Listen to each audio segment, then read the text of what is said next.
Hello, I'm Jacqueline Holstead, and you are listening to On Point Conversations. In this podcast series, we share creative marketing, content, and branding strategies that help your business successfully navigate the new normal marketing environment.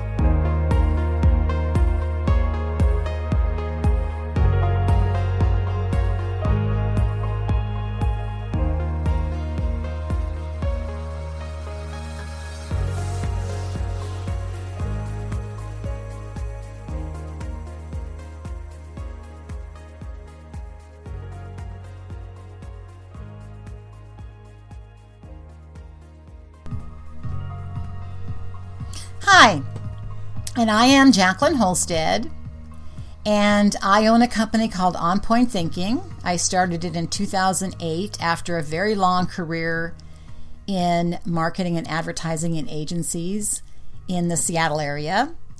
And then I started On Point Conversations during COVID because I really enjoy doing this part of it and eventually want to add guests, but I've sort of just been getting my feet wet in this part. So today I'm going to share a little bit more about me, and then I want to share a little bit more about planning. Now, I am a planner.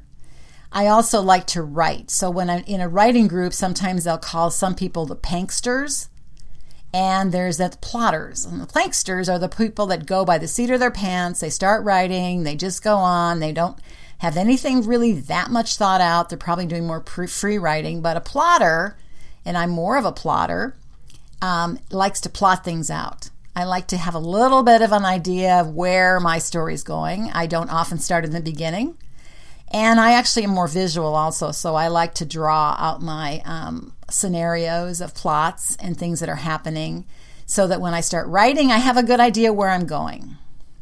I do the same thing in my marketing, and I like doing that with my marketing clients, is planning. I do calendars with them because I don't like stress. I don't really think it's good for anybody. And so I don't want to miss deadlines. I don't want my clients to miss deadlines. And I definitely want them to have the time they need to complete projects in a timely manner. But not only that they have time to think about it. You know, oftentimes if a trade show's coming up and you haven't thought about it and you only have a couple weeks to get ready or even a month, and you now are looking at, do you want to do a different trade show booth? Do you have to do different materials? Everybody's scrambling. And not only do you have stress on your team, but you also have extra costs because now you have rush charges. So as I said, I'm a planner. I like to plan ahead. And even if the plans change, at least I have an idea of where we're going.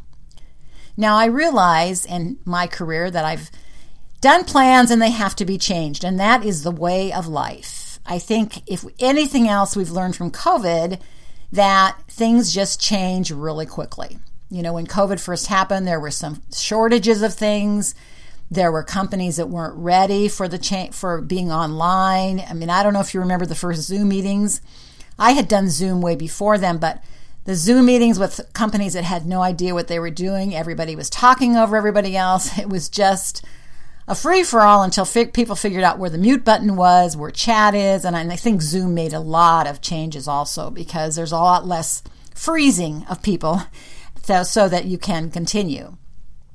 So that's one thing. I think we learned that before too with any kind of events that happen. I used to recommend that social media posts could be put on to some of the hosting areas and you could just have it go on automatically. I don't do that anymore.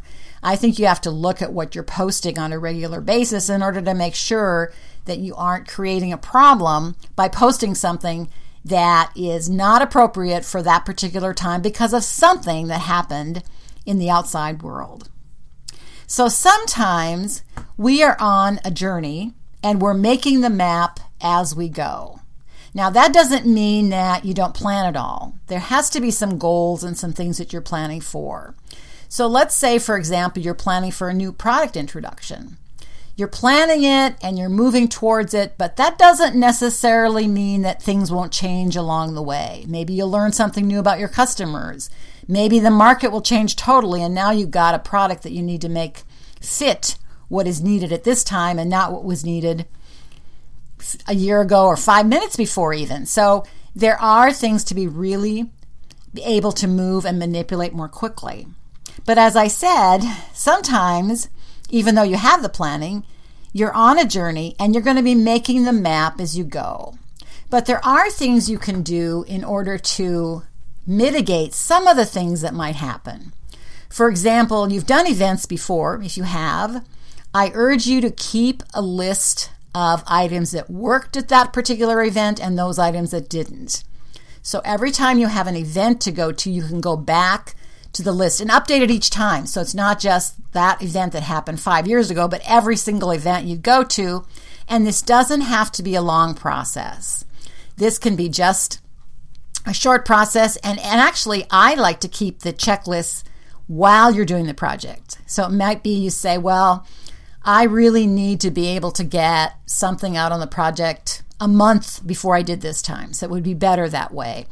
Or develop the advertising program and develop it and then get it ready to go. Anything that you found was sticky or was a problem or was an error, and that can be included on the list. It doesn't mean that you weren't competent.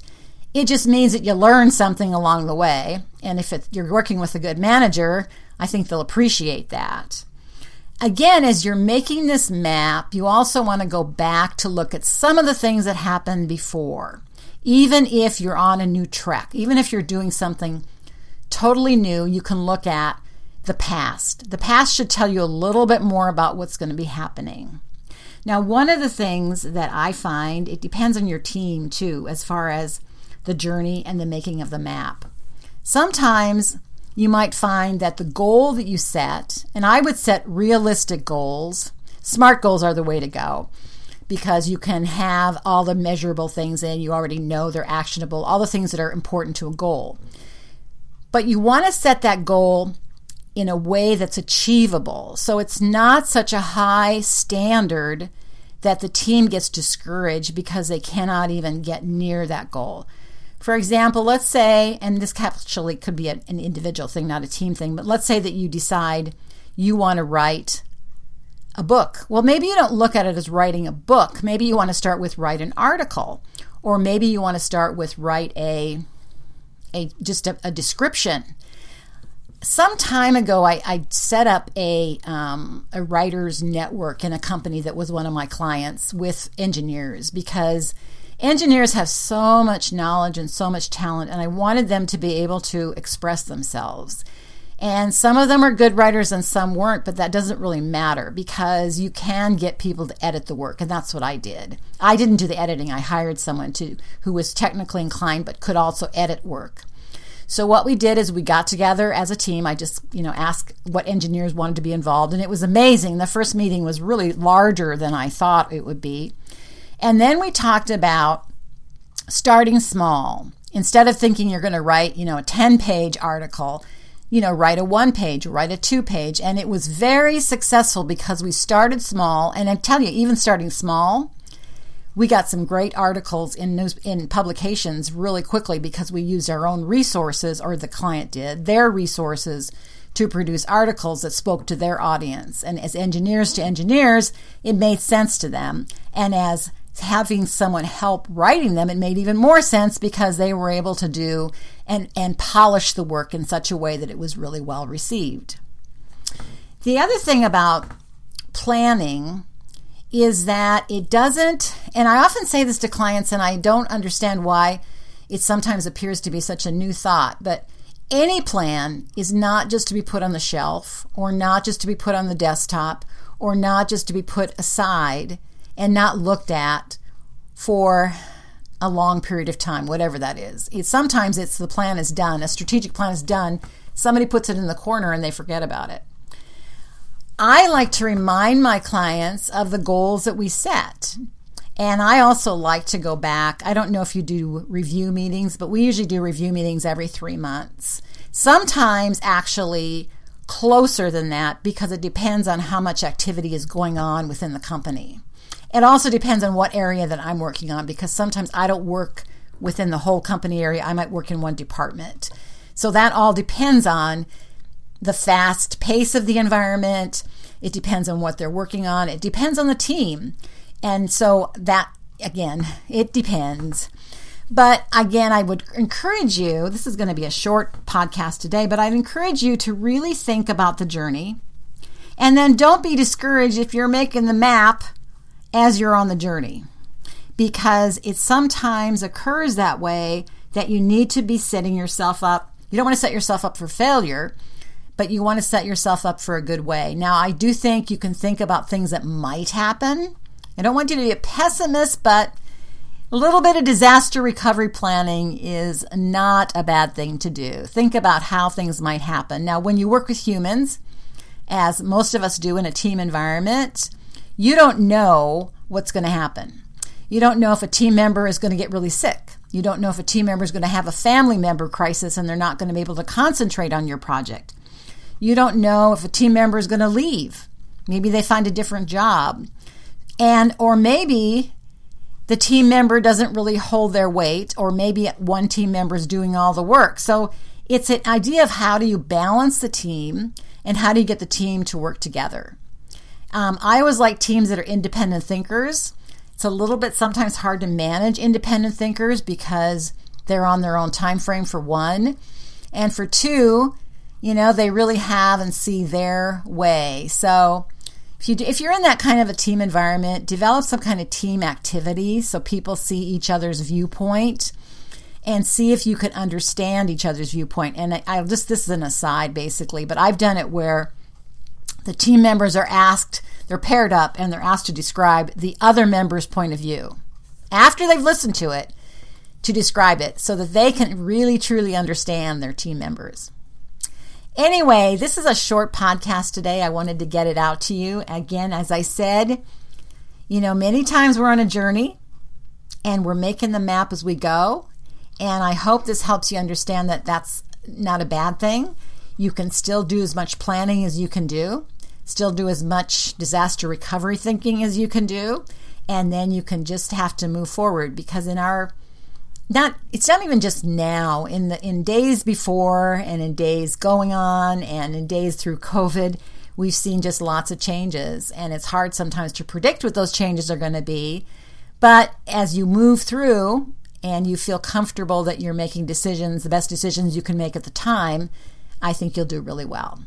Thank you for listening to On Point Conversations, and have a really good day.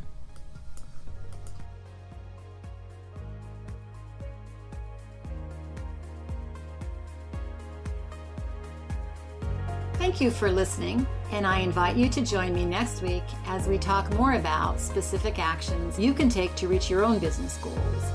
You can find my library of other inspiring podcasts like this one at onpointthinking.com. Again, thank you for listening. This is Jacqueline Holstead at On Point Conversations.